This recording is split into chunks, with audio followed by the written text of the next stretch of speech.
Welcome to the only place where real, raw, and vulnerable conversations happen with IFBB Bikini Pros to give you an inside look at their struggles, strategies, mindset, passions, and all of life beyond the stage. This podcast is made to inspire, motivate, and remind competitors and the average gym goer that even the most extreme lifestyles and elite athletes have their ups and downs. Thank you so much for tuning in today. I'm your host, Celeste Rains-Turk, and now it's time for the Confessions of a Bikini Pro podcast.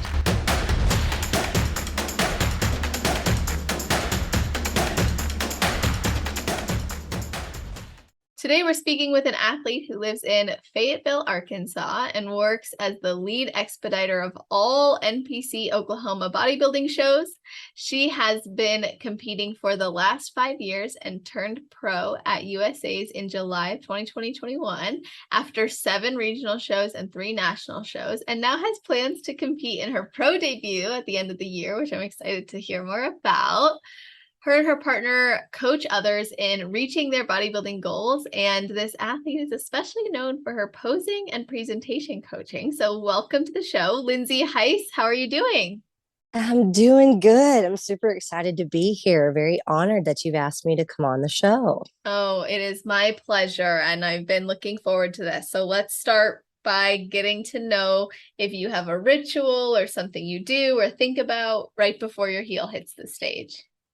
Absolutely. I have shared this with several of my clients. It wasn't always this way, but it's been, I want to say, a thing that I've done probably for the last, 7 or 8 shows that I can think of at least. As long as things aren't like too crazy and I haven't had to, run straight to the stage, because it's definitely happened before.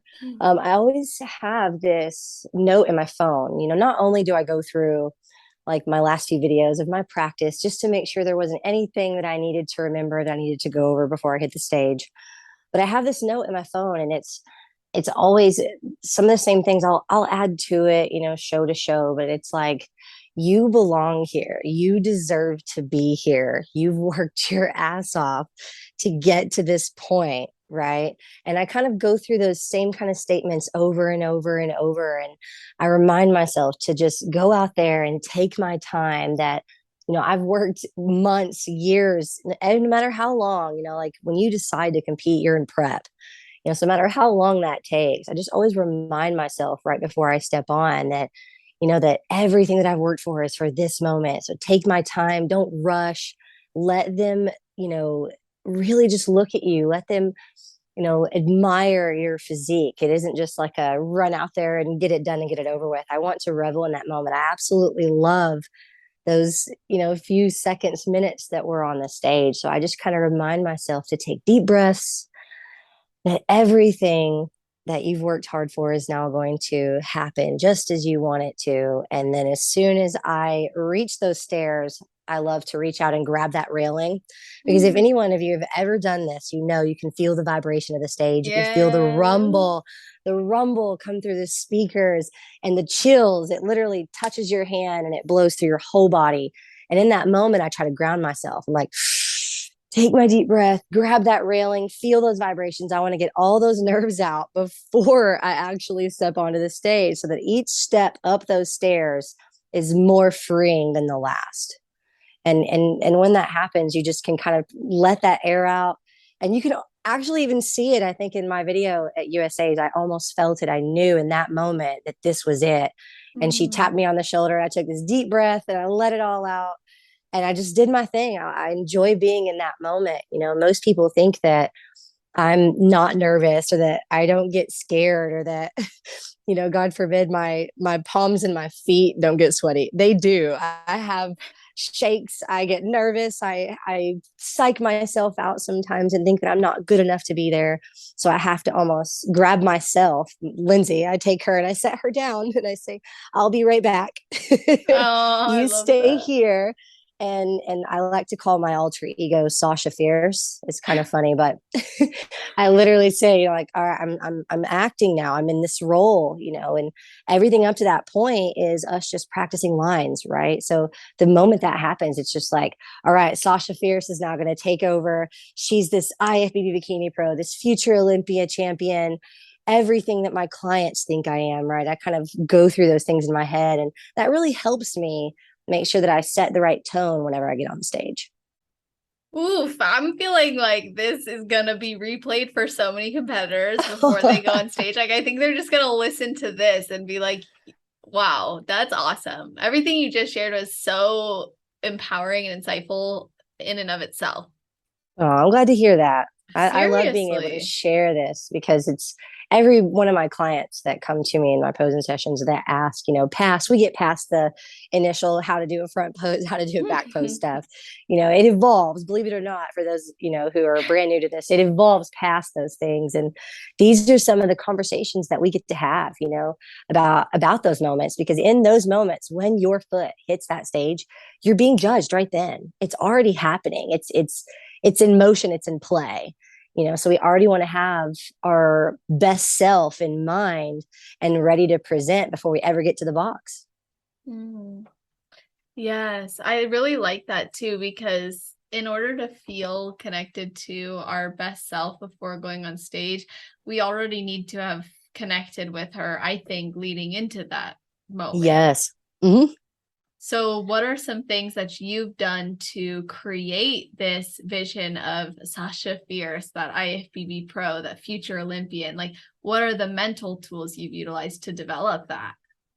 Oh man, it has taken a lot. I'll say that. I've always been in sports, right? So I've always kind of had this champion mindset, this mentality of work hard, strong, determined woman, and never give up attitude. So it's been a struggle because like I've suffered from like having really really bad anxiety, severe anxiety for several years. I'm a perfectionist, so that kind of falls into that same loop, right? So I have Mhm. to really start each day reminding myself like how far I've come, and like what's in front of me.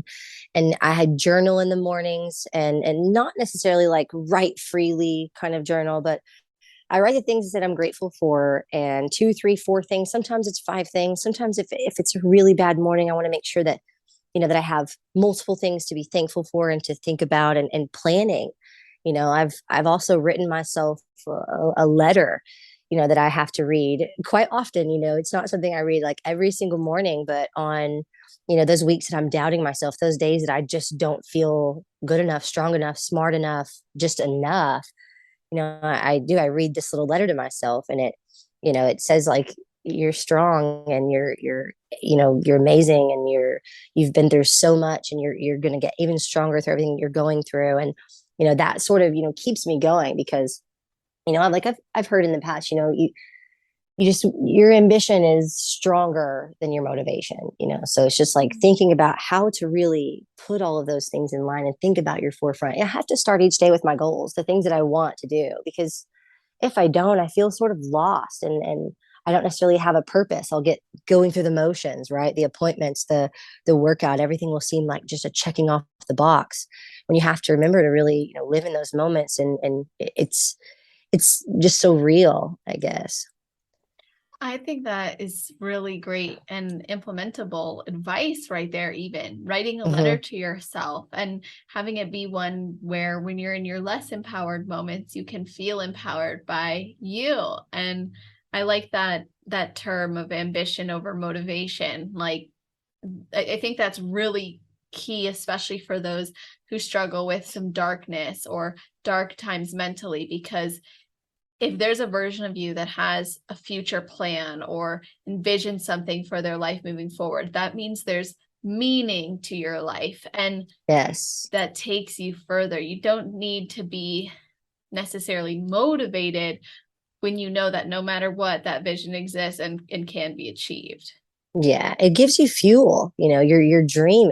It gives you fuel for your fire. And when like, you hear this all the time from people, like, "Oh, I don't have a show. I don't have something to look forward to." And I'm like, "Girl, set some goals. Do you want to be Mhm. strong? Do you want like?" I can't say that I just work out because I want to do competitions. Like, I want to be strong. I want to throw that case of water over my shoulder. I want to be able to start the lawnmower in the backyard, and have no question whether I can carry in all the groceries at once. There's a Yeah. lot more to it than just that. So yeah, absolutely. That's the thing I always think is I think that's a missed point when coaches start working with clients, to be honest, or when clients are, or people are looking for getting into bodybuilding, where they start to fixate solely on the stage and they forget that there's other Yes. reasons to execute on this lifestyle outside Hmm. of show day. Oh, for sure. How important do you think it is to already be living this lifestyle before you start competing? Oh, it's huge. I mean, it's everything. It's like, you wouldn't want to, jump into something and, for example, say you haven't been working out. You wouldn't want to, all right, we're going to start training 6 days, 7 days a week now, doing 7 days of cardio, like, and then you're going to start this meal plan. You can't change your entire routine and start doing all of these things and be successful at it. You'll almost dig yourself this hole, right? That you almost never feel like you can reach. So I always tell people, I'm like, before you even consider wanting to get on stage, I want to see you living the lifestyle. And what that means is going to the gym regularly, and regularly meaning like at least 4 days a week, 3, 4 days a week, that you're hitting the gym, consistently. You're training with intensity. You're tracking your food, because, for us, in our approach here, we like flexible dieting. I like being able to explain to people that they do have the option. They don't have to eat the things that they don't like. Now, obviously, close to show there, it's manipulated, right? You get to the point where your macros are low, and you struggle with that, but you need to already have a good understanding of being able to move foods around, and already drinking your water. Like, you don't want to jump into a prep and not already be drinking water, not training, not eating properly, not taking care of your body, like with supplements, or not getting blood work done, and alcohol. That's another one. I have another, the whole topic around that, where I have clients that are, still talking about where drinks fit into every weekend. I'm like, guys, if you're still wanting, to do that with your lifestyle, it's probably not a good time to prep, especially if you're in school. Are you already able to do all of these things while you're in school, while you have this demanding job? Mhm. It's like you have to really already have that lifestyle going for you. Otherwise, it's just going to be this compound of additional stress that you're just not ready for. Agreed. And it's funny you say that, because the other day someone was like, I don't know how you do it all, because I'm finishing my master's program, which also requires an internship. I'm running this business. I have my podcast. It's like, Yes. it's a lot. And someone was asking me this, and I'm like, this is all I've ever done. Like, I started Yeah. it so long ago. I've always had a lot on my plate. When I do this, it was established well before I set bigger goals for myself. And while it may not be ideal, right? Like, it could be better to just be solely focused on one thing. But like, for me, having many things driving me, many reasons to pursue this lifestyle outside of the lifestyle itself, is more fulfilling. And I really like Absolutely. how you said to be, well, you're alluding to being considerate of circumstances as well as your desired life. Because if you're still desiring a life that, well, let me back up. One can desire a life that commands a different version of themselves, but it doesn't mean that they are willing to change how they're living their life. Yes. So like, when you're working with someone, I imagine it's like, okay, you say you want to compete, you say you want to step on stage, you want to have the glam, the show, you want to have the feeling of being that athlete, know what it's like to be that girl. But that girl also maybe had to go through some things, or give some things up, or consider changes to their life, or set different boundaries. Like, are you also willing to commit to that? Right. And So it seems like people just really don't consider all of those things. Or maybe it's just like the glamorized look of how it is on Instagram and what it seems like. And you'll see that, like, I've posted about that before. It's like it may look beautiful and fun, and oh, look, I'm tan and I get to wear pretty jewelry and a sparkly suit. But like, that is like not even 5% of it. uh-huh. Right. And that's not going to sustain you in actually living the lifestyle. Like, we have to find other reasons why it benefits us. Right. And thinking about that, like, that's where I'm at now. This has been one of the longest off seasons, that I've ever taken. I've usually been one to be so quick to get back on stage. I just need it. Oh, I miss it. I need a goal. I got to have something. And I do. I feel like I need something to work towards, right? An end goal in sight, something with a date on it, because it seems like if I can't put a date on it, I can't commit to it. And you'll hear that a lot. I've struggled with that in the past. And this has just been one of those seasons, especially, coming off of getting my pro card when, for the 10th time, like, I'll just be Mhm. honest, I've got the same feedback at every single show. And I tell girls this too, because I want them to understand that you don't have to be perfect to win this show, to win any show. You don't have to Mhm. be perfect. You have to be the best that shows up that day.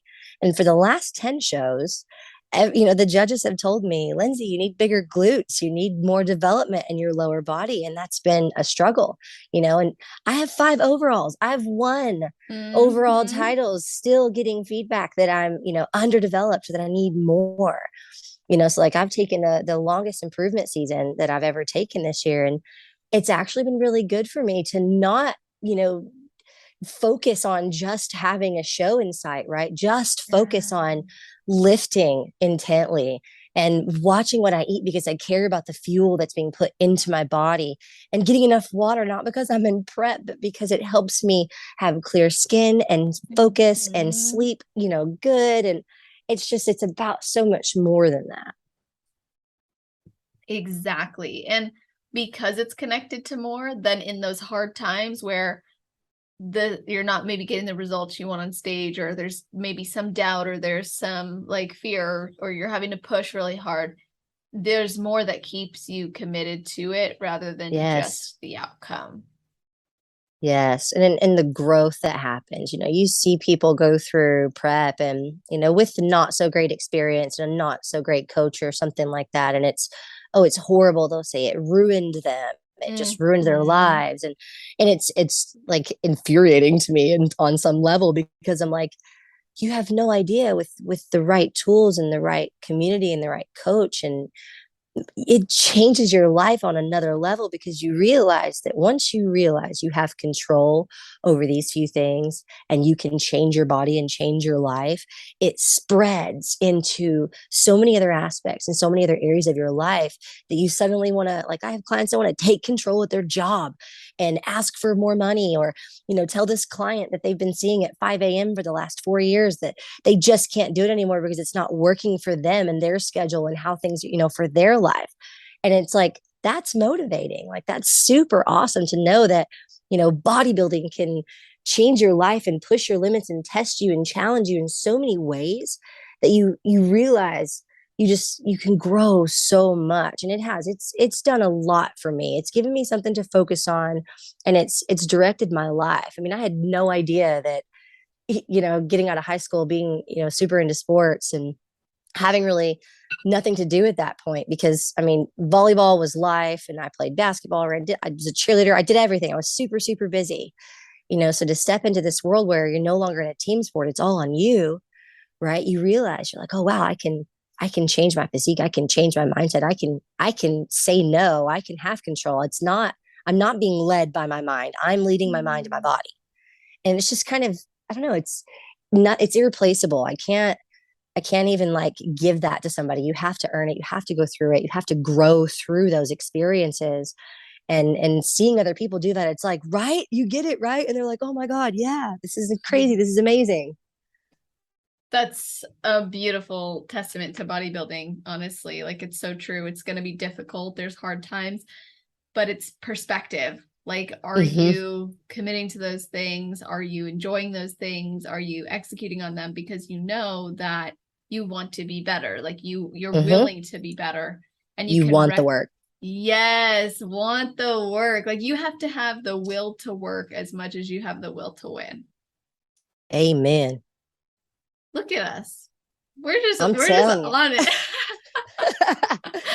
that rolls right into our whole train to win mindset. And that's the thing is, and we don't talk about it as in like, oh, I'm training to win the show. Of course we're doing everything. We're leaving no stone unturned. We're training every second, and every meal and every, session. We're training to win. And it's not just to win a trophy or a medal. It's to win the day, to win at life, right? Attack your workouts, attack your cardio, attack your work in your life head on, and it's just like, that's that mindset that we often push. And I'll say that all the time. You'll see it in my hashtags, train to win. Like, that's what it means. Mm, I love that. And you win every day when you show up for yourself and for your Yes, goals. Mm. absolutely. And when people get into this sport, they do think about, I want to be, oh, some of them are like, I just want to have the experience, but a lot of times it is with Yeah. that will to win and that desire to win. But what do you think are some things for aspiring competitors to consider, or maybe even competitors who are still like getting into the sport, they have some experience, because there's difficult aspects to prep. There's symptoms physically, there's mental things that come up. I mean, we just talked about how you're going to have to push through these difficulties. And when you do, you develop more resiliency, and all that's great. But what are some things that you think people should be prepared to experience? Hmm. Such as like, Like oh, I don't know. fatigue I was or, about to say being yeah. tired constantly or being hungry or, being having mind fog, I think is one of the things that most Mm, people struggle with because to me, it's training's not hard, right? Once you've done this for a few years, you know how to train. That's playground, right? That's fun time. The hard part for a lot of people too is diet, is being able to stick to something. Once I've done this long enough, and I've moved past those can't have mindsets to realizing that I just want something more. And nutrition isn't hard. It's that mentality, that the mind struggle towards the end of, I'm not going to be good enough. Am I ready? Is this going to be enough? Am I doing enough? Am I doing enough cardio? Am I training hard enough? Like, is it enough? Right. I mean, I'm having those mm, thoughts now, getting ready for my pro debut. Like, was it long enough? Are my glutes big enough? Am I going to be lean enough this time? Is it enough time? That's the struggle for me, is being able to control it mentally, being able to step in and fight those voices in your head that tell you you're not enough, that you can't get there, that you can't do it. Because if you can't train and you can't diet, like that's just kind of right there. Those are things that people think of immediately with prep. So they're like, oh, I can train, I can diet. I'm like, well, that's not also it, right? Like, it's expensive and you got to be able to go to work and you have to be able to, still train and have time to pose and have time for cardio and make sure that you're following all your coach's instructions. If you're, having supplements, things like that, there's a lot that goes into it. And I feel like a lot of the struggle I hear from people often is, I'm just so tired. I'm so tired I can't get off the couch, or I'm so tired I don't want to. And I'm like, that's when it's not motivation anymore, right? It's discipline. Are you disciplined enough to get through those last 8 weeks when it's really starting to get hard?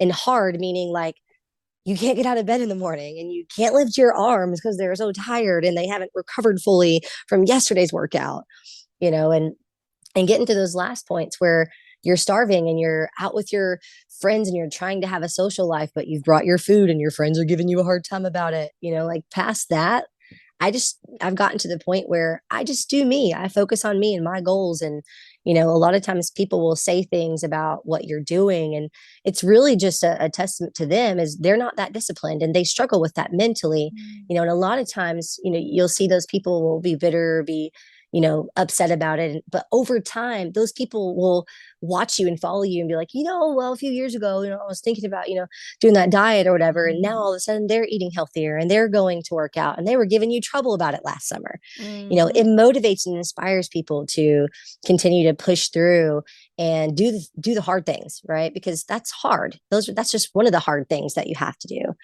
And being lean in itself, I've talked about this before. When you're actually really lean, it's not that fun. it's There's not, painful. it's painful. There's not a lot of, let's just start with, there's not a lot of body fat left on your behind. And, Mhm. sitting on your butt sometimes is just painful. Like Gosh, yeah. I remember being national lean last year, at the leanest I think I've ever been.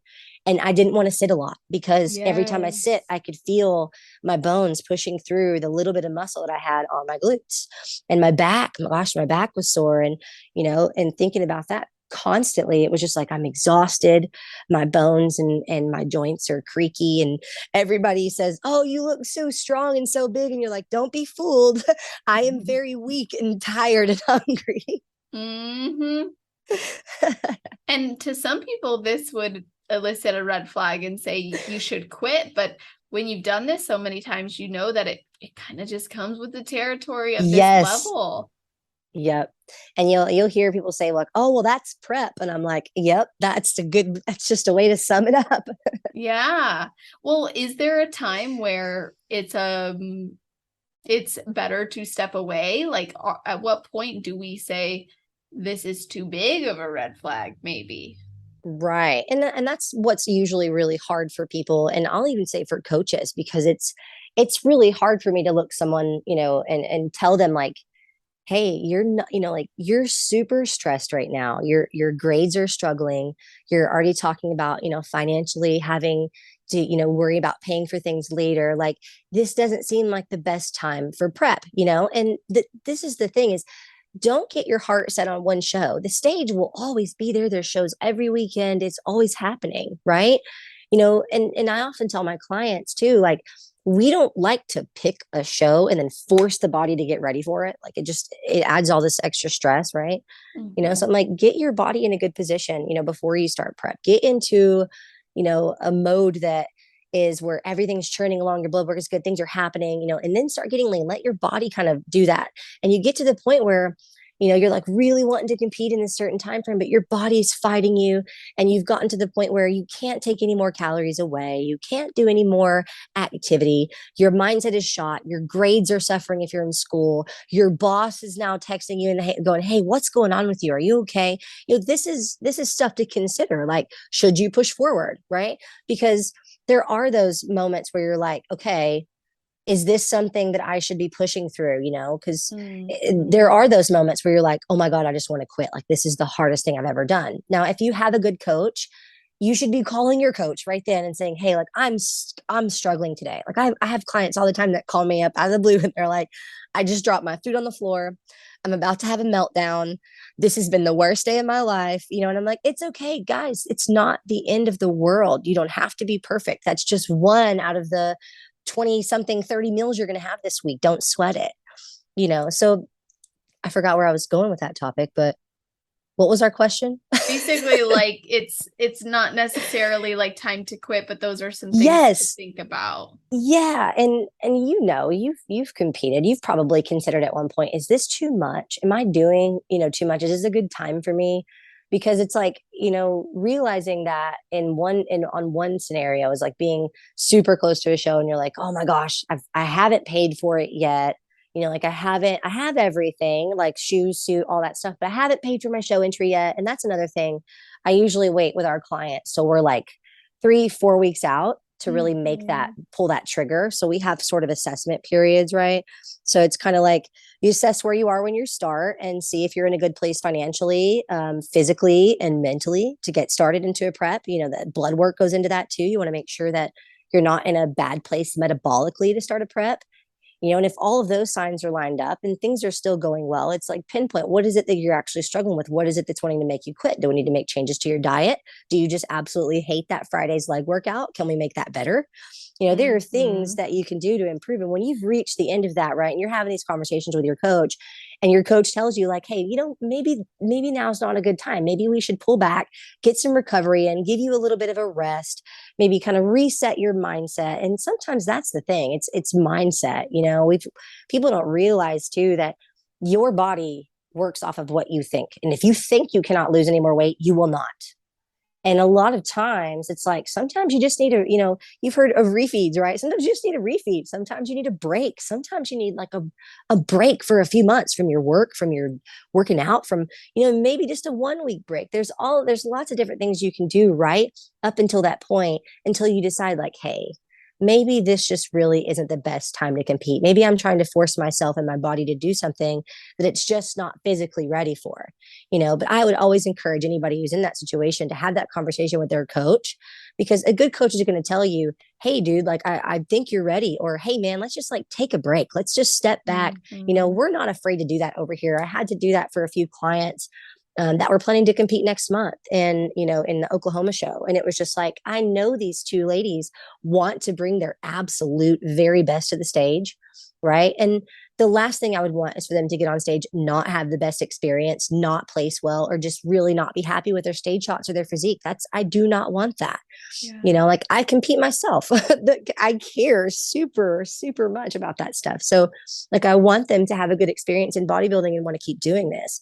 So I'm like, hey, I really, really think that we should pull back and push for another show in about, that'll give us another extra 6 or 8 weeks, and maybe we can do another reassessment then when we're 4 weeks out. And if we need to push back, we need to push back. Like, don't get your heart set on a show.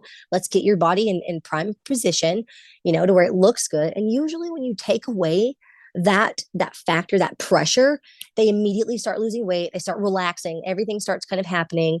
So it's like, it's also been, experience, right? I've done this for a few years and we've had experience, doing this with lots of different types, older women, younger women, men. Everybody's body's completely different, so you can't necessarily compare one person's experience to yours. And people hear horror stories too about like emergency preps where someone was on 3 gallons of water and only 700 calories. That's not normal prep.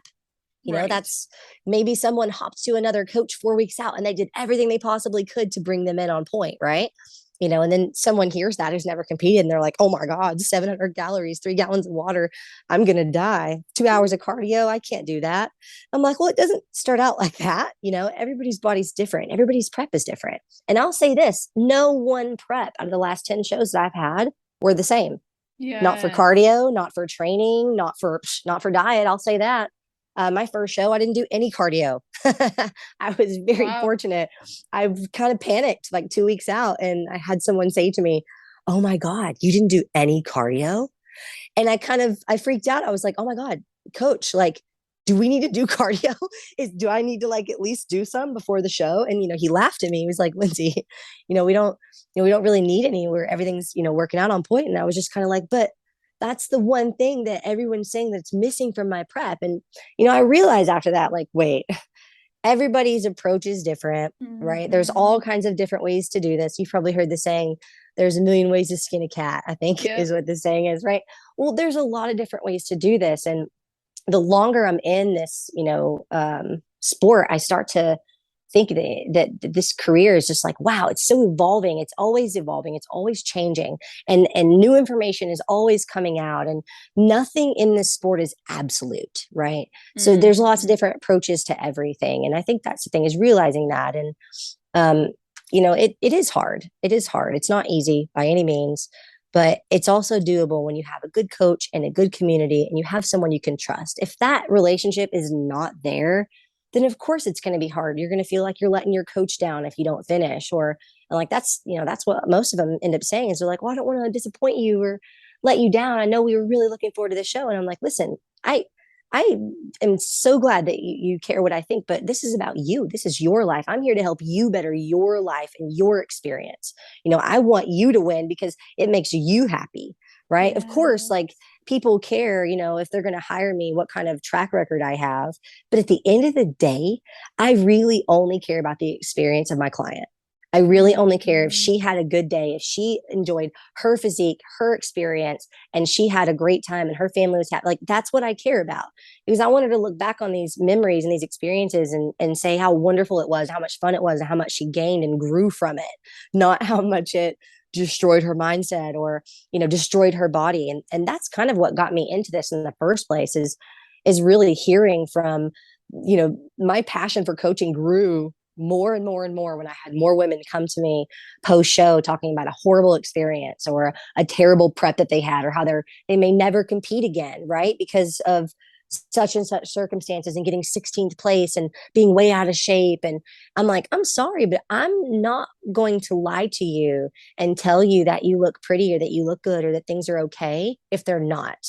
My mom has always, been that. I have 2 sisters. I'm from a house full of women, and we were always very blunt, very straightforward, and very honest, because I would never, ever, ever want someone to tell me that I look good or that it's going great and let me get on stage looking like a ding dong. Okay. Like I will literally be so sad if I look back at that and be like, why did y'all let me do this? Right. Totally. Did that ever happen in your competing career? I mean, it doesn't look like it from my perspective, but had that ever happen? To me specifically, no. I mean, we got into this. I did this a little bit the hard way. I never necessarily hired and outsourced and got a coach, right? My current boyfriend at the time, who's, well, I'm still with him now, but he's actually my full-time coach now, right? We kind of started our relationship together, training people in a gym locally here. And I had done, I don't know if you're from like around our area here in Arkansas, you've probably heard of some of these local competitions, but there'll be like Bikes, Blues, and Barbecue, or the Steel Horse Rally, or Old Fort Harley Davidson. So like growing up, like I got on stage several times after college and won like 1,000, 2,000, 1,500, like we just won money in little local competitions and stuff like that.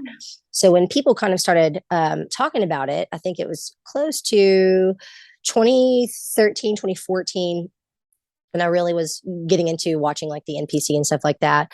And someone was like, you should do a show. You should do like a real bodybuilding show. And I was like, me? Like, I don't know about all that. Maybe, so it was just like, we'll consider it. Right. And I had a friend who was like, dude, I'm doing a show next month. Like, you should come do it with me. And I'm like, no, like it's not enough time. Like even the little shows that I'd done, I would prep for 8-10 weeks, just going to the gym and working out and watching my diet, right? Just eating a little bit less, basically. So I looked a little bit better. And it was never anything that I thought would, turn into this. And it did. We got the bug to, compete. And I said, all right, you know what? I'll do the show with you next year. I'll give myself one whole year. And Austin and I, dove into studying the NPC, studying the pros, studying the past winners, the Olympia winners, the routines. I watched hours and hours and hours of Olympia and Arnold and pro footage, right? Just to really get a grasp on what I was getting myself into, which blows my mind that so many people want to get on stage and compete and they've never seen a show or have absolutely no idea who the current Olympia winners are. And it's just insane. I'm like, it's like wanting to get into the NBA and you've never even really played with a basketball before. Yeah. Why isn't it treated with the same level of respect? Because it really should be, right? So, and this is probably going to happen again. I'm going to lose my train of thought here. Well, you guys were studying it a lot. So, and that's kind of how this opened up into this whole training coaching thing, right? It was just kind of both of us doing this together, learning and studying and prepping me. And after that first show, I won the novice overall and the open overall. So I was shocked, right? I was almost like, is this real? Is this a fluke? Was this an accident? Was my number accidentally, put down on here? Or did I just really fall into something that I absolutely could fall in love with because this was great. This was everything I imagined it would be, right? And more. I just couldn't believe that it was real. So going back, I was like, I have to do another show. We have to learn more. We were just hooked, we were literally hooked. And then I did my second show and won another overall. And we were like, what? Are we really good at this? Like, is this, do I really have, like talent and aesthetics and the physique and the more shows I did, the more good feedback we were getting. Right. And I started getting asked for, other people to help them. And after a year and a half of doing it myself, I was like, all right, you know what? I can really probably help someone do this. It's not, it's something that's way out of reach. And it's just every single person after that has evolved, right? And even our relationship between Austin and I in the last 6 years has evolved from starting that position. Because, sometime when I got really serious in 2019, I think I did 5 shows. Let me tell you, that was exhausting, right? Well, a lot of the clients that we were working on at that point, Austin and I share responsibilities through our business, through training and nutrition and just our app and everything that we do. We sort of just kind of take responsibility each individually for little things. And all that has kind of transformed and molded and changed. And he's now like fully over all of our like nutrition and training. And he makes a lot of the calls, right? And it's been a lot easier for me to focus on being a pro and all my posing clients and just kind of really focusing on my mindset and my mentality as an athlete. It's been a lot of help to have him kind of take over that department. So it's helped us a lot too, because I say this, I'm like, it's not that I like need a coach, right? It's not that I know how this stuff works. I've been doing this a long time. I get it. But there's this moment, I want to say it kind of starts like 4 weeks out where when you know too much, you start second guessing yourself. You start thinking you need to be making other calls. You start Mhm. looking at numbers and maybe wanting, like, is this my mind telling me I need a refeed? Or is it the hunger talking? Or is it Mhm. my coaching ability telling me that it's probably time for that? So it's been really nice to kind of hand that over to him and watch our business sort of evolve right into what it is now. And it grew, and the more people that we had come to us that would say, I was with this person, and I was on 600-700 calories, and then he didn't even talk to me post show, and now I'm 40-50 pounds overweight, and I'm sick, and I don't know what to do. I can't lose any more weight, and I just don't feel good anymore. And it would just literally infuriate me to no end. And I'm just like, how is this happening? How is, with all of this information out here, people still doing these things and trusting people and letting people just basically wreck their bodies for what they think is a good prep? And I'm like, nobody thinks about what happens after that. And there are coaches out there, I'm sure you know of plenty, that prep somebody one time for a show and you never see them again. They never compete again. And when you do see them again, they're so overweight and out of there, they're probably just like, they think that it just ruined them. So that sort of made me dive in even deeper on blood work and hormones, and how that affects women in prep. And even more so getting off birth control in 2019. That was a whole other storm in itself. For anyone who's actually interested in more information on that, Beyond the Pill by Dr. Jolene Brighton really opened up my mind and my eyes to so much about birth control and the female body. So anybody who's really asked me recently, I've told them, get Beyond the Pill, find the book, read the book, listen to her on Instagram. She's really, really smart. And it's just sad, to go through a lot of life. I think I was on birth control for like 11 years and not realize how much that was affecting me in different parts. So again, those are just more things that, that I'll say some male coaches just don't know anything about. And, coming into this, it's been such a blessing for Austin and I, because all of our clients get two perspectives. They get a female who has a thought and a say on what's happening and what their check-in looks like. And then they have Austin, they have a male, someone with a different perspective. And he and I converse over each, client and what we're going to do and how we're going to change their plan and what's the best interest for them going forward. So it's like he's been such a blessing to me, really, because he's helped me out a lot on the coaching level, and helping me, because I don't always have the time to read and research and do all of those things. And he absolutely loves it. So our business has transformed so much, so where we can each do what we're good at, right, to help our clients.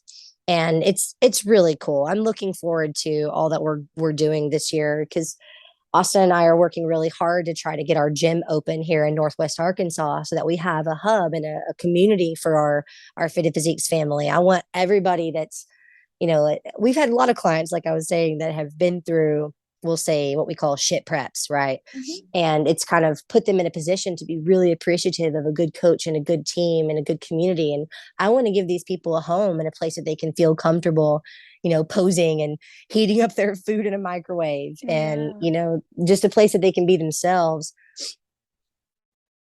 I love that. I think it's a really cool vision that you guys have. And it sounds like you've grown a lot in the relationship and in business, and you've found where each of you can support the athletes that you're working with, and find a way to make it even better, which makes me Yes.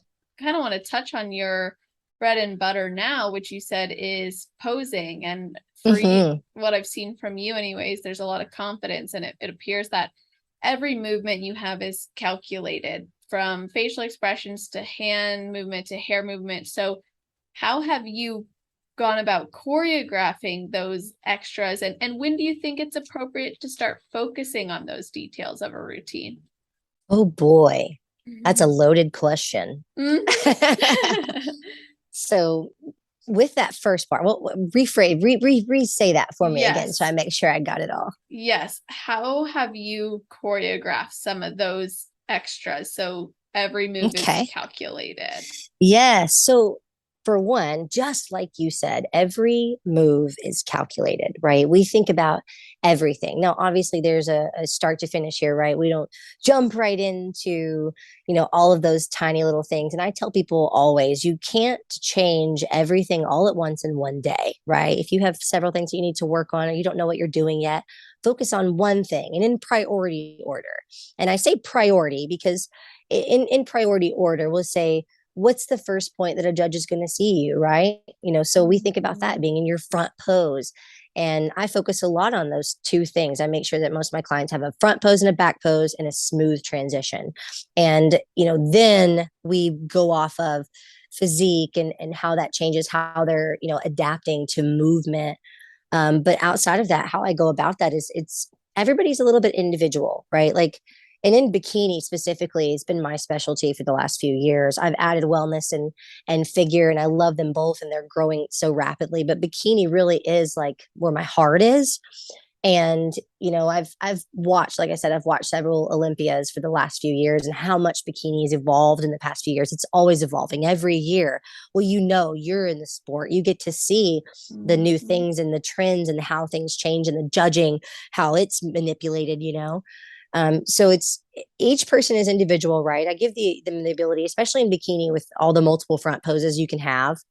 I give people the ability to sort of choose, right, what they think is their best side. Because like you said, confidence goes into this a lot. And I never tell people like, this is what I want you to do because this is what I like to see. I like to break things down so that you understand why you are posing that way, why I want you to turn your shoulders towards me, why I want your hips more to the side so I can see your glute, right?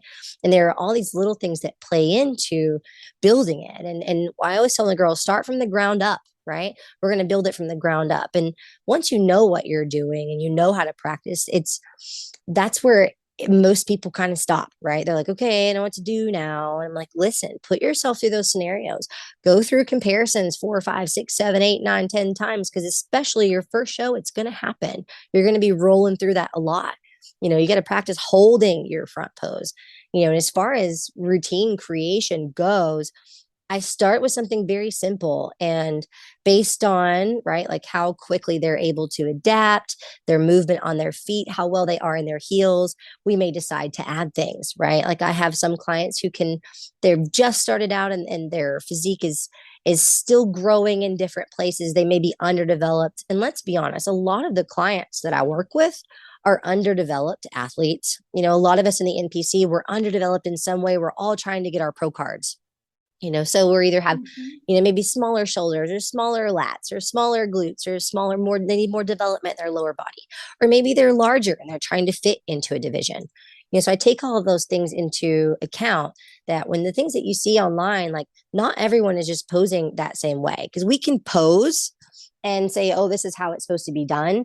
But then there's also those tweaks that fit your body, having your angles turned to the point that helps you show off your strengths and your weaknesses, and like some tips, this is something I tell every single person, new or seasoned: practice, practice, practice. I feel like I've got new girls and seasoned girls who continue to think that they don't need to practice more than a couple times a week. And then they struggle whenever it's those 2, 3, 4 minutes of, really having to have that posing conditioning on stage, whether it's a regional show or a national level show. It doesn't matter the serious level, right? You got to make sure that you know how to present your physique well, because you could be the best girl on the stage in that class, but if you don't know your strengths, you don't know how to show off your angles, you may get overlooked, or you may get, the look of, oh man, like that's kind of sad. She looks so good and she can't pose. It could be that one thing that's keeping you from the top. Like I have girls that I can get into that top 5 call out and they're getting feedback of, oh, their glutes too small. Oh, they need to be tighter. They need to be more conditioned. Like this happened this past weekend. I have other clients from other coaches who were competing in master nationals, and they did fantastic. And I think, that their posing was one of the main reasons they got pulled into that first call out and landed in the top 5, and that it goes to show you like how important having confidence and good stage presentation is to being successful on the stage. I Absolutely. And I think that that's commonly missed in posing practice is like Mm-hmm. the not just the confidence, but also like the conditioning and can you hold Uh-huh. it and can you practice like standing really close to another girl too? Because Yes. people get scared by that when they actually get on stage. They They're like, do. oh, we're asked to scooch in, or this person just turned and now our arms are touching. Like those things Oh no. happen. Yep. I have been smacked on stage. A girl had turned and we went opposite ways, and her big old bracelet just like smacked the crap out of me. And you can, you know what I mean? Like Mm-hmm. that'll throw you off your game really quick if you're not ready for it. And she apologized. She was like, "Oh my God, I'm sorry." You know, it wasn't intentional by any means. But, you know, those are things that can literally knock you off your game. And if you're not prepared and focused in that moment on the right things, it may knock you for a wobble. You may forget which direction you're turning. You know, you got to have enough practice to where that's muscle memory, you know, and more so not just going through the motions muscle memory, but muscle memory in the fact that you can hit it and hold it just like it's a live photo shoot, right? We want to make sure that we're not just blowing through the motions, because that's what happens with a lot of my seasoned girls. They get to doing this for several years and they know what to do, they know all the parts. And I'm like, well, slow down and show me, you know, make it intentional that you're showing me your front pose. And that, you know, another thing too, like with our transitions, like you'll hear me call them a pose. It's not something that we're holding, but the reason I call it a pose is because everything, like you said, everything's accounted for. The direction of our foot, the direction of the body weight distribution in our toes and our heels, you know, where we are on one side of our hip versus the other, you know, being able to manipulate and turn that, you know, your waist into a position that for one is extremely uncomfortable if you're not used to, and try to hold that. If you haven't practiced it and it's not something you're really good at, it's going to get really hard after about 2 minutes and your back's going to be like, no. Mm-hmm. You know, so every little bit plays a part, you know, especially in those, you know, not just your front pose and your back pose, your transition, your knees a certain way, your hips a certain way, your core is tight always, you know. And you'll hear me say this too. I talk about posing posture a lot in my practices, and that really just consists of like 3 or 4 things. This usually cleans up so many mistakes in posing that it's just insane, because I can have a girl that has, you know, 10, 15 things wrong in her routine and tell her these 4 things. And now we're down to 1 or 2, you know, and I don't mind to share these. These are super awesome tips. Mm-hmm. Head up, right? When you walk in on that stage, get your head up, be confident. Even if you are a little bit unsure that your physique is right, doesn't matter. It's show day. We're here. This is what we got. We're going to go out there and give it our best. We're not even going to think about that. We're not judging. That's what we're paying them for. Right. So Yeah. head up, chest up goes along with that. It's hard to think that someone's confident when their chest is pointed down at the floor. They're looking down, you know, and on top of that, if your chest isn't up, you run that risk, right, of your core not being as tight and not being all stretched out, you know, booty back. So many girls walk out there with their hips tucked under, right? And their glutes slap the backside of their leg. And it makes the judges think that they're either fat, flat, or in a position that they need to be more conditioned, right? They need bigger muscle or something like that. When in reality, if they just had a little bit better posture, it wouldn't have looked that way, right? and Mm-hmm. and your core being tight. I give this feedback to almost every single one of my competitors. No, I'm not talking about in your front pose. It looks beautiful in your front pose when you're holding your core in, but everyone knows, especially from the judging perspective, working in it for NPC Oklahoma has given me such an insight. You know, there's one thing from being on stage as a competitor yourself, right? And then there's getting judging feedback and looking at it from their perspective. And then there's the perspective of being a fly on the wall during that entire experience. And as an expediter, I get to watch those things. I get to watch how people react. I get to see how the judges are looking at their papers and they're looking up and down. And to me, it gives me so much to be able to pass on to my athletes, because these are things that a lot of times we're just not thinking about, right? And I've heard this a lot, not just getting feedback from my own athletes, but getting, you know, hearing these feedback as they're conversing amongst themselves. You know, and a lot of times they'll say, oh gosh, you know, the girls, their poses are beautiful. The way they hold their front pose is great. But the moment that they go to walk or turn or move, their core loosens up. They begin to let their stomach fall out a little bit, right? And they drop their chest and they let their booty fall. And that gives away, that shows everything, right? It shows how much, water we're holding in our physique, how much body fat is there, how much movement is still left. And in this division, right, we're all striving for this like perfection on every level that doesn't exist, right? So at that Mm-hmm. point, thinking about those four things, head up, chest up, booty back, core tight, you immediately eliminate so many things on your physique, right? And then you can now really see, okay, what really does need work? And the thing is, you have to know your strengths and your weaknesses. It is huge. Like I know as an athlete, I've always had, a really tiny waist, and that's helped me in the competition world. I was an athlete in school. I played volleyball, so my shoulders have Mm-hmm. always been a bit rounder, and it's made training a little bit better for me, right? So my big issue has always been growing my glutes. Well, I've been able to manipulate and pose them in a way that is still allows me to win and get feedback to grow them. So I've always leaned on that, knowing, where your strengths are, knowing your weaknesses, knowing my glutes were smaller, not so that I could play it safe, but so that I could make sure that I plan how to hit my transition, how I'm going to turn back to the front, how I'm going to stand on the left Mm-hmm. side of the stage, the right side of the stage, how I'm going to switch, how I'm going to walk out from the right, from the left. Every detail is gone over and thought through. And when you do that with a competitor, it's different, right? You walk into a room for the first time, you don't know what's going on. You're like, I don't even know what's going on here. I feel so like I'm kind of unconfident. But when you 100% have a routine that has been done by a pro, and it's been done by someone who's tried and tried and tried, right? Who's done this multiple times and seen success with it. When you walk out there and you know what the judges are looking for, you know where to stand, you've thought everything through, this confidence is just beaming. It's beaming because of knowledge, because of the confidence in what you believe to be true. And that exudes the moment you hit the stage, and the judges can see that. Right. They can see the Mm-hmm. glow. You can see it. You've watched a show. You look up there, you can see the girls, whether they're in shape or not. Right. You've probably even seen girls that are like, whoa, they're kind of far off, but they have this crazy stellar Yes. amount of confidence. And it's just like, God, I love that for her, because that's going to get her even closer to that top spot, so that she gets that feedback of, hey, next time just come in a little bit more conditioned, or hey, next time we need a little bit more glutes. We loved your personality. We loved the way that you were presented on stage. Like all those things can really help you. So I tell girls, I'm like, don't count yourself out, right? Before you ever, don't do the judging. That's why you're paying them. Don't look at anyone else. You're here to have fun, enjoy being on the stage, and make friends. Just enjoy this opportunity.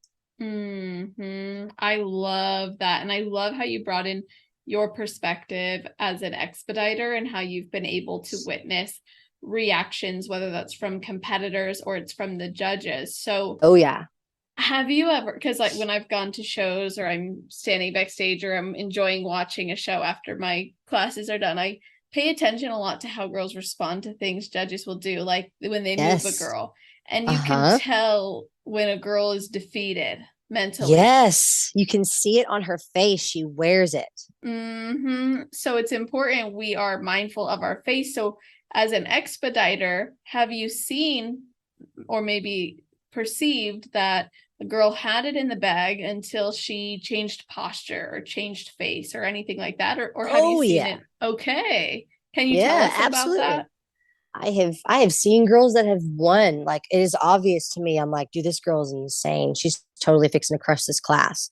Right. And the judge put her on the very end, and she's like, oh, like her facial expression drops. She Yeah. looks sad, disappointed. But what she doesn't know is that it was so obvious that she Mm, was the best. She's now out of the way because we don't need her in the best light anymore. We need to try to figure out who second, third, and fourth is. So exactly. this girl will now be put on the end, and you're right, she slumps, she lets her posture go, and now guess what, she was going to be fighting for that overall. Yep. She was going to be in that hot light and the next class, and literally, just like you said, she dropped her pose, she got sad, she thought she lost, and then at that point they call the class off, and then we're like, wait, what just happened? You know what I mean? Like, why did she just kind of lose her composure?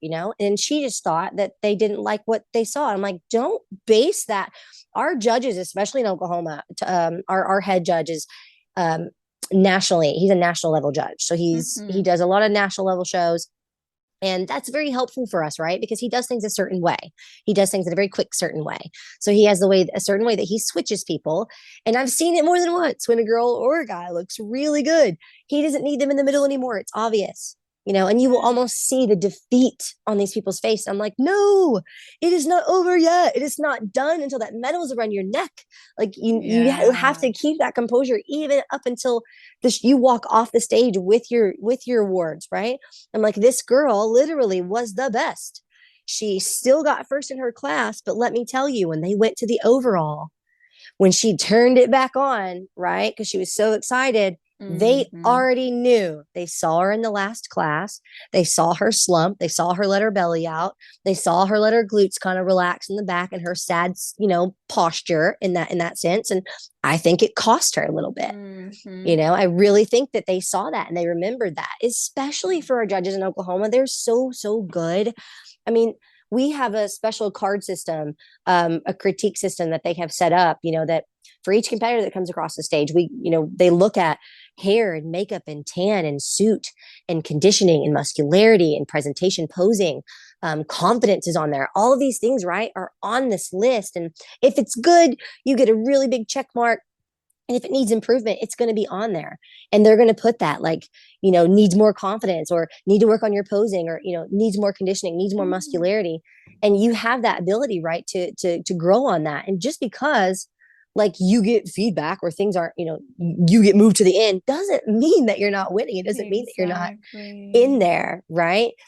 So, and the same thing can happen. You're in a national show and you get stuck on the end. It doesn't mean you're last, right? It just means they're moving people around. I was off center a little bit and I still got, second of my pro card, especially when you see people splitting, you just never know, right? You can't automatically think oh, I'm out of there, or, oh, I'm in there, right? You're almost scared to go either way.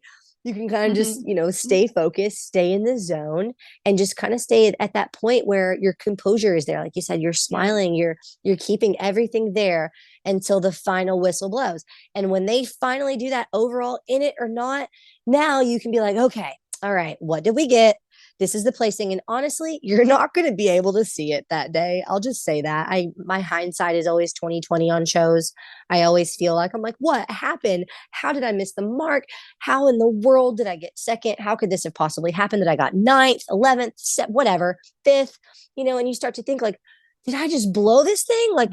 And you get your stage shots back and you're like, oh, it's not that bad. Logic. I look amazing. And now that I'm seeing it, it's obvious to me I looked a little wellness. Look what I was doing. So you just you can't put all of your feelings in that. And I never do.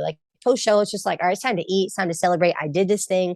And for me, I try to always win before I go to the show. And what I mean by that is not just beating my old package, right? In a way, I want to find something that I can win, right? So if that means I have better hair and makeup, a better suit, my posing is better, my physique is already better. Right now, I know when I make my pro debut, I'm going to just be in awe of myself, because at this point, I've never had a physique like this in my off season.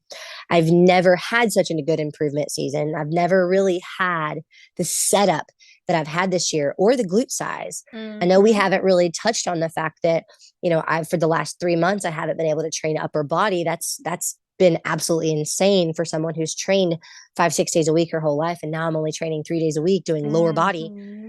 It's rough. Not only is I'm sick of training glutes, but I'm getting to the point now where it's just hey, I'm finally making changes. My glutes are there. I'm starting to see growth, and not just a little bit season to season. I have a good amount of size. My pants are tighter. It's obvious to me I've grown. I win. I won. I already beat my old package. Now, every little thing that I can do on top of that, which I already know, I'm going to have a new suit sponsor this year. I'll have a new suit to go on stage with. I will have, a new physique, because I've never looked this good. And for every show, it's been like that. For every show, I'm like, man, I've never looked this good. I want to be in a position where it's my best every single time, no matter what that placing number is. Because I looked better the second national show I did, but I got a worse placing. and for some Mhm. people they're like, oh my God, you went from ninth to 11th. And I'm like, yeah, but I looked better. You Yeah. can't, you're in this fight to look your best always. And getting a second place pro card was not my ideal scenario, right? Like I wanted first place. To me, in my head, I'm an overall champion, I'm an overall winner. And I've always had that mindset that, like, oh, when I win my pro card, I'm just going to be like number one. I'm going to be the best in my class. But in reality, I got second. So I have this like burning desire, this fuel inside me to come back, not just better, but bigger, better, more developed, better mindset, just crush the old me. And that to me is where you can win before you ever get to the show. I love that mentality, especially because it detaches us from like one outcome and instead it focuses on Yes. us just being better. And by focusing on that and executing each day, and we already identify ways we've won, we one set ourselves better or set ourselves up for a better chance at actually winning. But Right. two, like we can leave the stage knowing I made these improvements, and then let's say the judge's feedback is you made those improvements. It's then like, okay, I'm in the right direction. And Yes. as athletes, we do have to take time or we have to make changes, and sometimes it's uncomfortable. So Mm-hmm. I'm actually curious, like what you've been doing to get yourself where you want to be as an athlete, and where is it that you see yourself being as an athlete? So with that first part, and ask that first part again. Like, what are you currently focusing on to get where you want to go? So currently, I'll say this, my last few months, I'll say the last 3 or 4 months, we've really just been trying to recover my neck. I got somehow three of my disc in my neck are kind of Hmm. smashed and they're kind of being pushed a lot of pressure on the back part out the back, right? Nerd neck, probably staring at my phone, working on my computer, sleep, posing, all of these things, right? And I also have dealt with scoliosis for, gosh, since I was a kid. So it's inevitable for me to have neck and back pain through training, but it finally got to the point where I couldn't do any upper body exercises without excruciating neck, back, and arm, shoulder pain the next day, to where I couldn't lift anything, I couldn't pose with Hmm. my clients.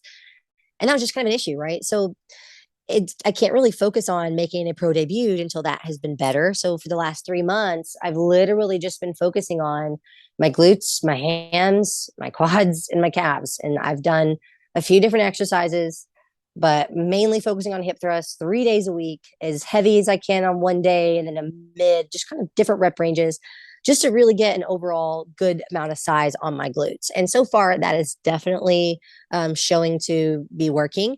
I have had less neck pain, finally able to, for the past month or so, go through most of my days without a lot of neck pain. I've had to do a lot of at-home exercises, like if you're familiar with like neck extraction or anything. I have a goofy thing that hangs over my door. It lifts my neck up, right? I have to explain that to company when they come over. They're like, what is that? I'm like, it's for my neck. So that's been helping a little bit. You put like 10, 15 pounds on it and it lifts you up for a few minutes. It takes some of the pressure off your spine. So I'll actually be hopefully starting some of my upper body training along with that. I have an excellent chiropractor here in Northwest Arkansas who's a certified scoliosis specialist. So he has helped me sort of develop some plans and things that help me keep working out. And he told me, he was the first one to tell me several years ago. I saw multiple at this point, and he was like, "No, Lynsie, you need to keep training. You're posing, and all of this is helping your back."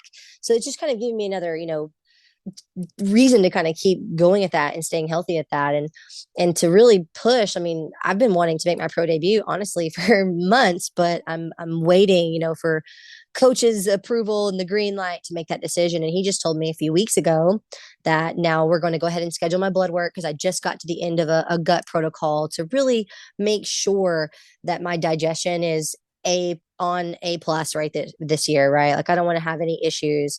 Like I've had digestive issues in the past, and my anxiety plays into that a little bit. So I know mindset is hugely important for me in the change in my physique. So that's one of the things I've been focusing on, just having a good mindset, not hating the fact that I can't train upper body, because it's definitely, training shoulders and back is probably my absolute favorite. And I haven't been able to do it for several months.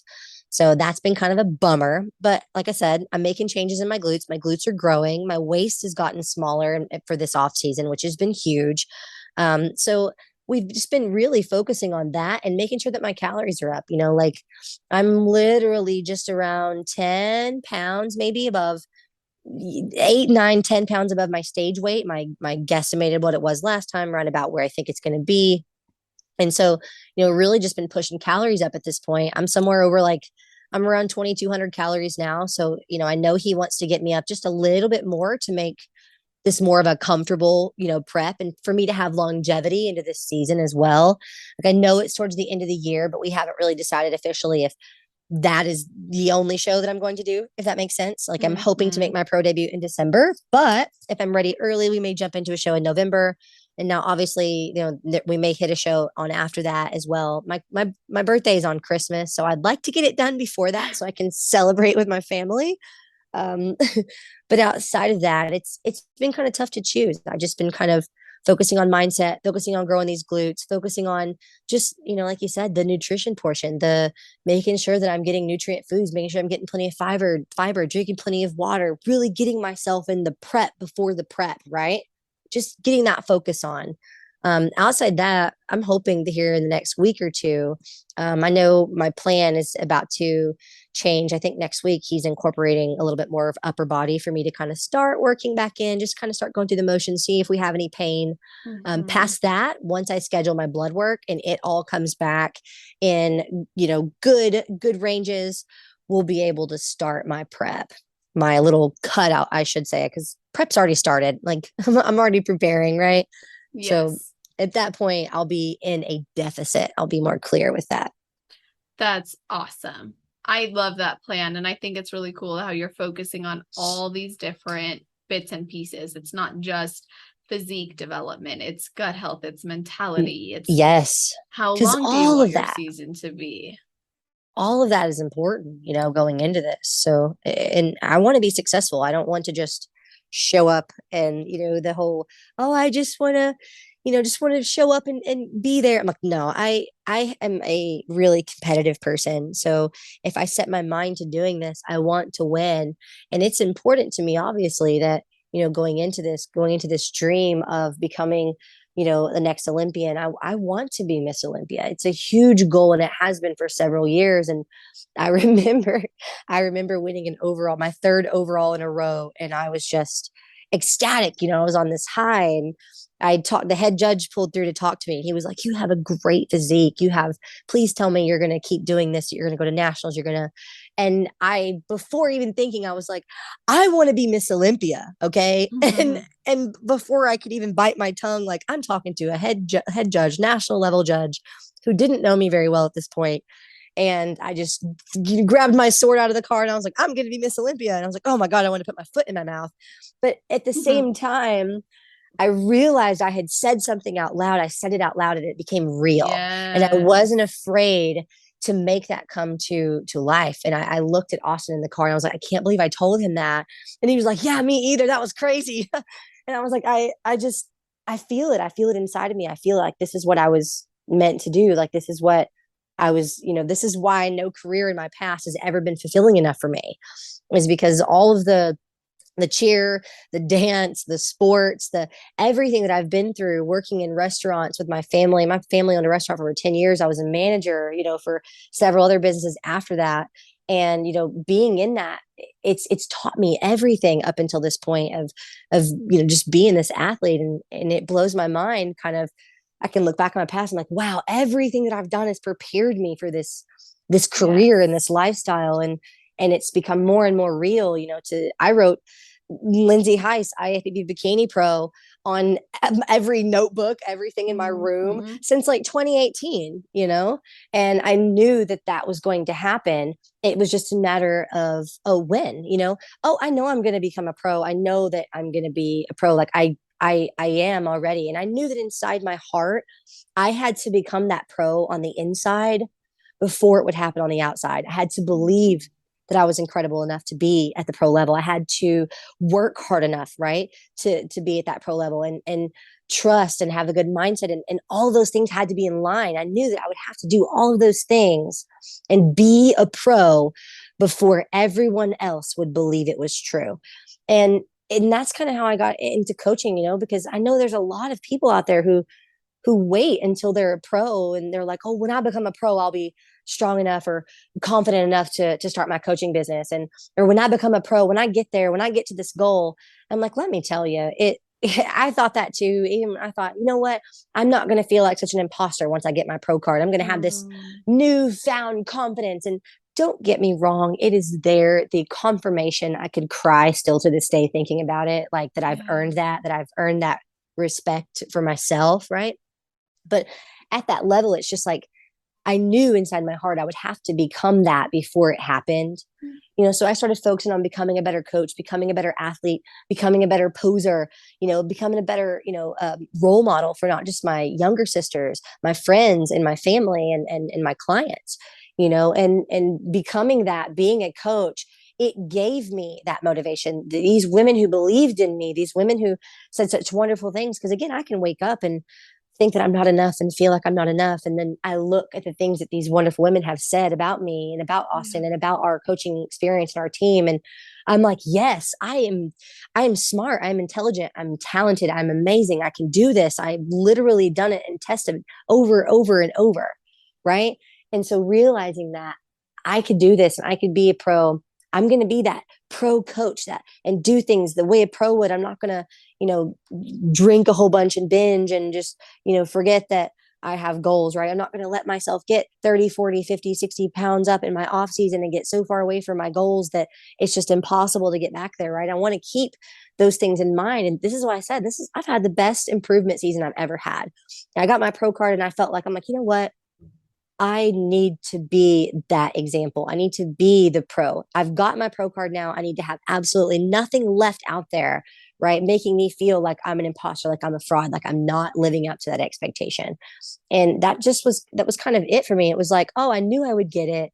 Oh, wow, it's this show. That's cool. Like that makes me happy that, now we're there. And it was almost kind of sad at the same time because I knew that was closing a chapter of my life and a chapter of a book that, it was just like the younger version of me, right? The amateur version, the before my glow up, before my growth. And it's just like getting that pro card was the very end of it, right? It was like I already knew I was there.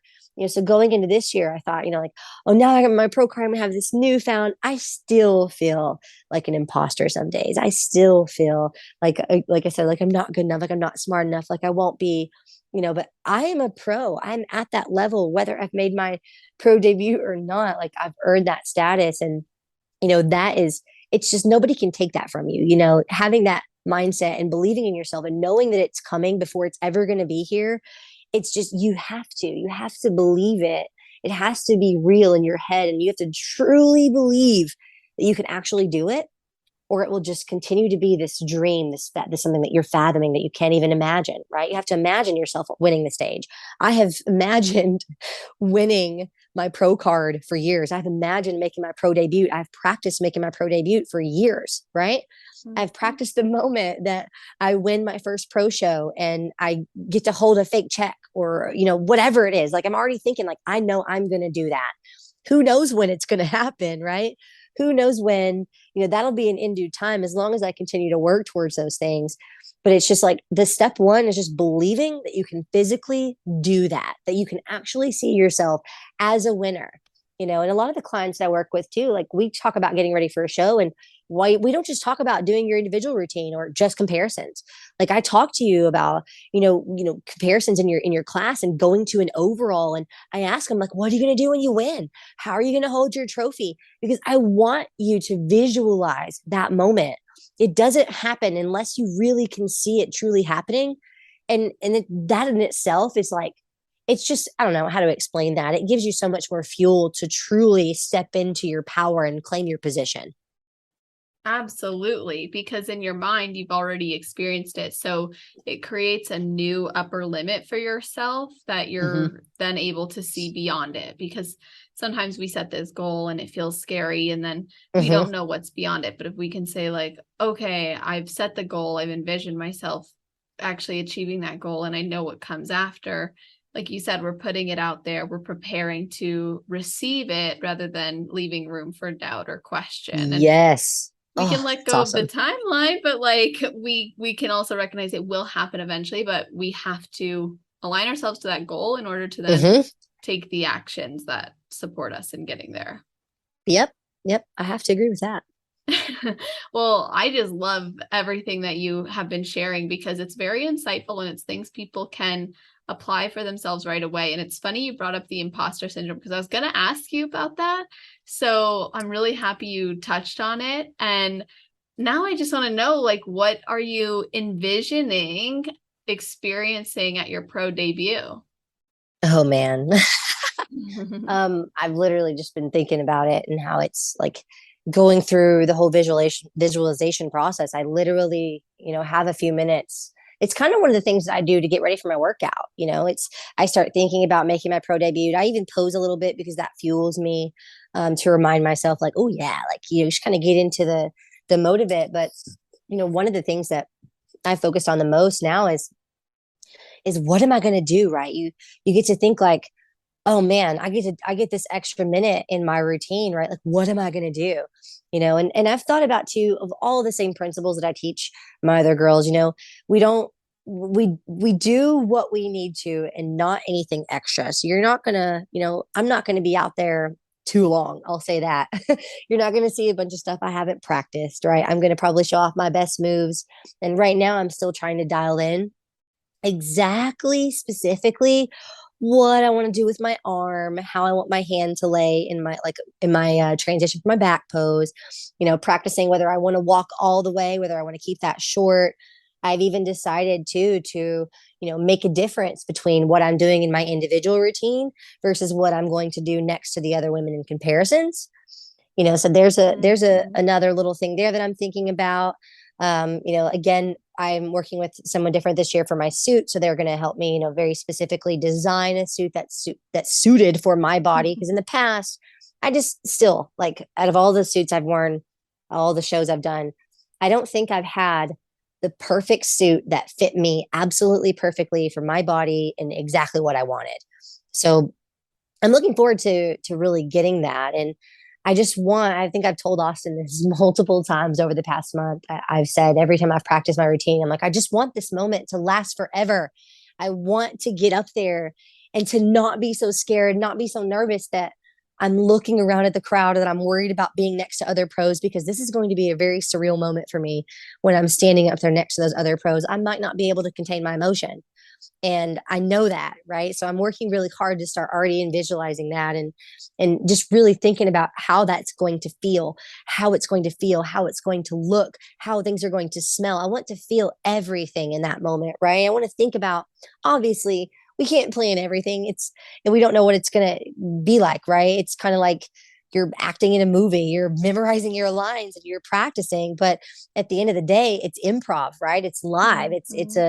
You got to be able to think quick on your feet. And as long as I can go through that moment, I don't really have like expectations. Of course, I'm going to tell you, like, I want to win my pro debut. It's like the biggest goal ever of mine for, just personal goal redemption. But I want to be able to fully focus in that moment that I'm posing. I want everything to be so perfect. And I want to feel everything that I have worked for the last 4 years. Like I said, I might be really emotional. I might not be able to contain, my tears in that moment, but I know that when I feel it, when I get to do that, everything that I've worked for, all of the hard work over these past few years, everything that I've sacrificed and went through, because, God knows it has not been easy by any means. Like, I've been mocked and bullied and picked on just like everybody else in this sport. I just didn't give up. I just kept pushing, and to know that I'm where I belong. I have always felt this need to be pulled to helping people. And when I was initially in college, I was going to school for nursing, and it wasn't as fulfilling as what this is now. And in that moment, when I get to be on stage, that adrenaline rushing through my veins, that moment of just like, I can't even explain it if you've never done it. I mean, I've never skydived. I can't say that it's similar, but I would almost feel like it would be. When I'm on stage, I get chills constantly. They just continue to roll through my entire body over and over and over. And I feel like I'm flying, right? It's just, it's almost like a high you can't explain. You've never felt so light on your feet, right? Totally.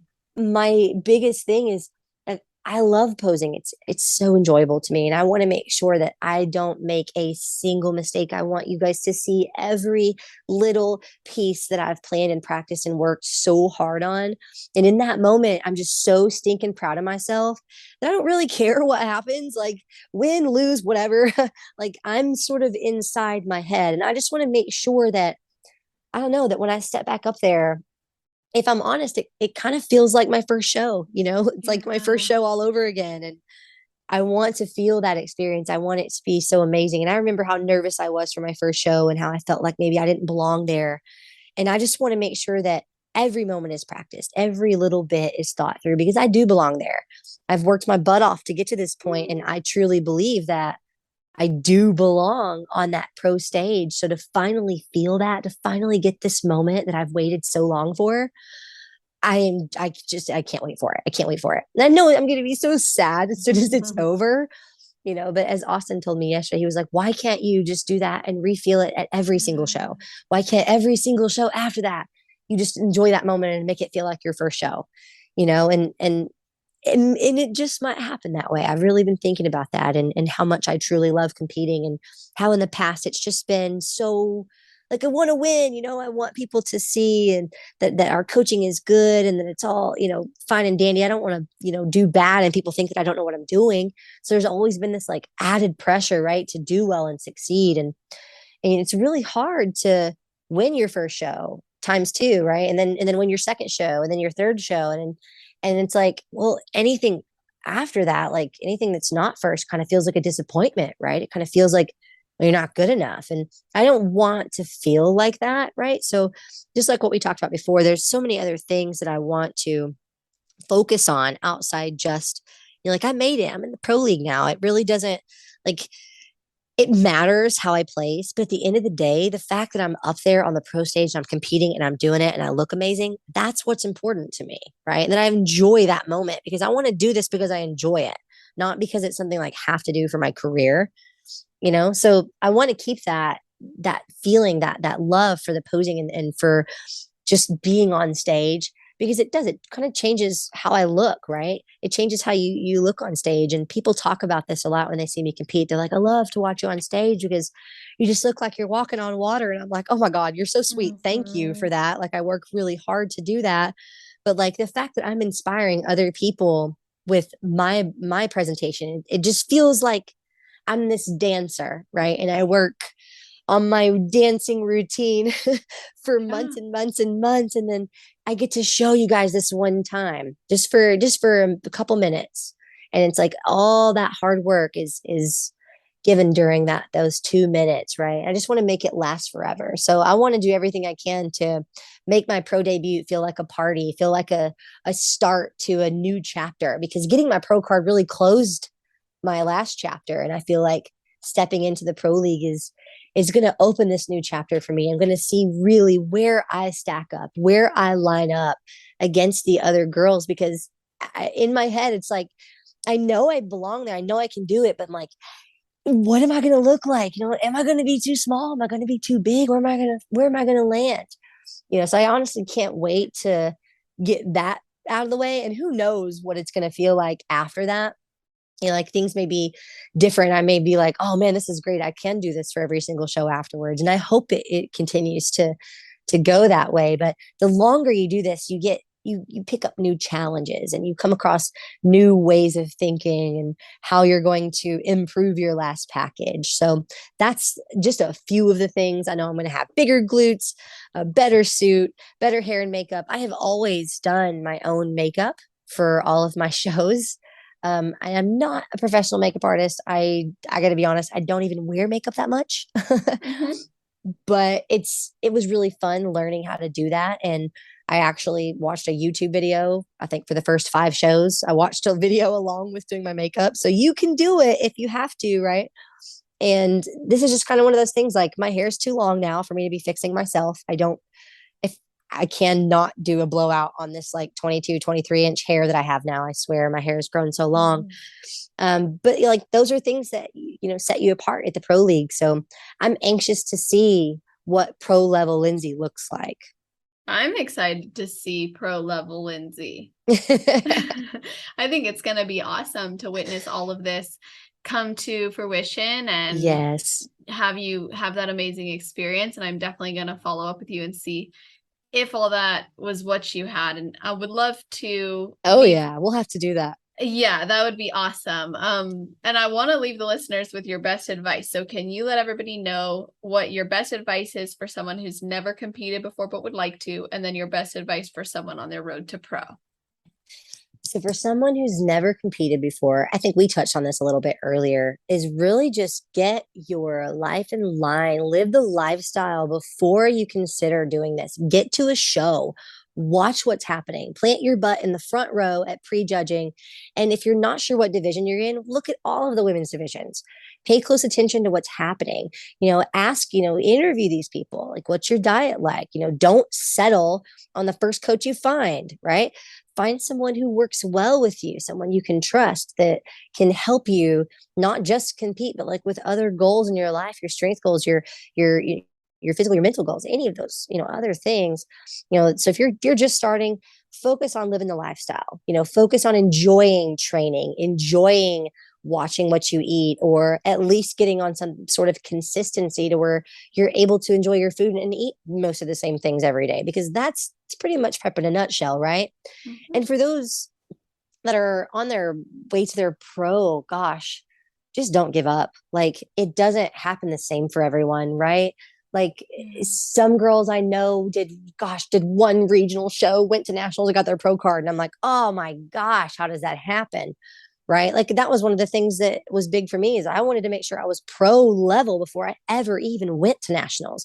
So it only took me 3 times, but there are girls, I know girls, 7 years, 15, 16, 22 shows. Like, Mm-hmm. if this is something you truly want, get a good coach, and don't be afraid to, if like people always talk about, oh, don't coach hop. I'm not saying switch coaches or anything like that, because it takes time for someone to get to know you. But be picky about who you're with. Choose someone, again, that's going to help you reach your goals on and off season, right? And don't quit. Like, and I don't mean like don't quit, don't back out of prep. Don't give up on your long-term goals. It may have been, oh my gosh, it's a year this month. Literally, Celeste, it'll be a year on the 31st that I got my pro card. So crazy, right? This is the longest I've ever been away from the stage, and it's been the best for me. Don't be afraid to step away from the stage and work. Don't be afraid to try different things and try new things. Don't be afraid to do those things, and don't give up. Like, you've got to get the judges' feedback. You've got to try to make improvements. If you're not getting those, the good feedback from the judges, you've got to reassess. And I've seen this. I've seen girls like stuck in their ways for several years, and they're not willing to make those changes. They're not willing to wear a blue suit, for example. Like, I don't want to be in a sea of blue. I'm like, baby, blue looks beautiful on you. It's really contrasting. And, so just don't be afraid to try new things. Don't be afraid to change it up. Don't be afraid to get advice. I know one of the things that I felt like when I first started this was, it was like, oh, I can do this on my own. I can handle this. I don't want to have to ask for help. Okay. I'm to the point in my life where I do not mind asking for help. Help me. Okay. Help me get there sooner, and let me help you get there sooner. Like, let's do this together. Like, I don't have a problem, giving advice and doing that. Anybody can reach out and ask me. I'm always very open to chat. I love messaging back and forth. You may not see a whole lot on my stories, because I'm not one of those people who are super, super absorbed in Instagram. I am more of an in the person kind of moment. I spend time with my clients, on the phone with my clients, working on training, posing, whatever it is. But if you send me a message and you want to ask about any of the things we talked about, I'm an open book. I'm happy to share. I love being able to help people, because like, I didn't really have that help coming in. And it wasn't that, not that I just didn't want it. I didn't really have access to it. I didn't have anybody in my area or around us that, for one, knew a whole lot about what I was doing, and two, was able to teach me. So like, we relied heavily on Instagram. And if you remember, in 2017, 2018, Instagram was kind of starting to grow a little bit with, the bodybuilding world. You were starting to see a lot more prep stuff on social media. so we were able to kind of do a lot more research that way. And I just didn't have access to the person I could look up to. And so I almost kind of want to be that. I want to be the big sister that I always wanted. I love that. And can you let everybody know where they could find and connect with you or reach out to you or even work with you? Absolutely. You can find me on Instagram. My handle is Lynsie Love. That's LYNSIELOVE. Again, you can find me on Facebook, Lynsie Hice. I'm there.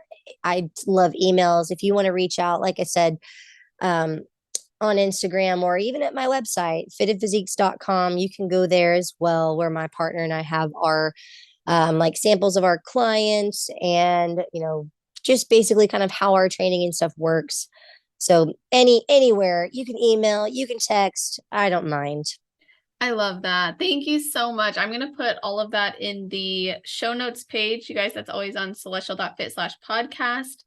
Lynsie, you're so sweet, and it's so awesome of you to open up your time and allow people to reach out with more information or just to connect about things you shared in the episode. So to those of you listening, tag us on Instagram as you listen. Let your friends know what this episode's all about. And if you need help in doing that, on the show notes page, it's always going to have a full breakdown of the episode, from a summary of the topics covered to a summary of the episode itself and episode timestamps. So you can go back and listen to specific parts of the episode that really stood out to you.